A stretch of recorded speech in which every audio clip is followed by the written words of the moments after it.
नाज़रीन इकराम, आज हम आप हज़रात को इस वीडियो में बताएंगे कि जब अज़ान होती है तो कुत्ते क्यों रोते हैं। तो आइए बिला ताख़ीर वीडियो का आगाज़ करते हैं। नाज़रीन इकराम, अक्सर आप हज़रात ने इस बात का मुशाहिदा किया होगा कि जब अज़ान होती है तो कुत्ते रोना शुरू कर देते हैं, और ख़ास तौर पे ये मामला फ़जर की अज़ान के वक्त और मगरिब की अज़ान के वक्त पेश आता है। नाज़रीन इकराम, लोगों में ये बात मशहूर है कि जब कुत्ते रोते हैं तो कोई मुसीबत आने वाली होती है। ये बिल्कुल गलत और मनगढ़ंत है।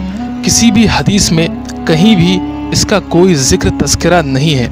आइए अब आप हज़रात को बताते हैं कि अज़ान के वक्त कुत्ते क्यों रोते हैं, इसकी वजह क्या है। आज हम आप हज़रात को वज़ाहत के साथ बितफ़सील बताएंगे।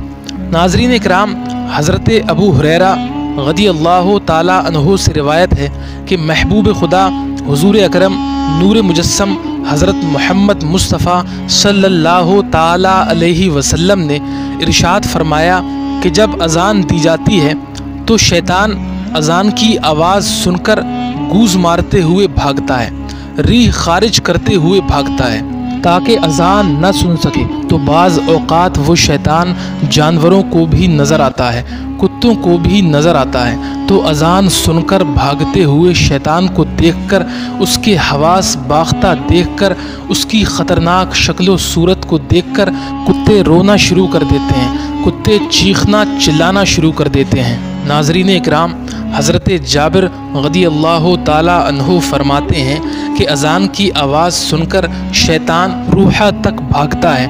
हज़रत जाबिर रज़ियल्लाहु ताला अन्हु फरमाते हैं कि रूहा दरअसल मदीने शरीफ से 36 मील की दूरी पर एक जगह है। शैतान अज़ान की आवाज़ सुनकर वहाँ तक भागता हुआ चला जाता है और वो कुत्तों को भी नज़र आता है। लिहाजा उसको भागते हुए देखकर, उसकी ख़तरनाक शक्ल सूरत को देखकर उससे घबराकर कुत्ते रोना शुरू कर देते हैं।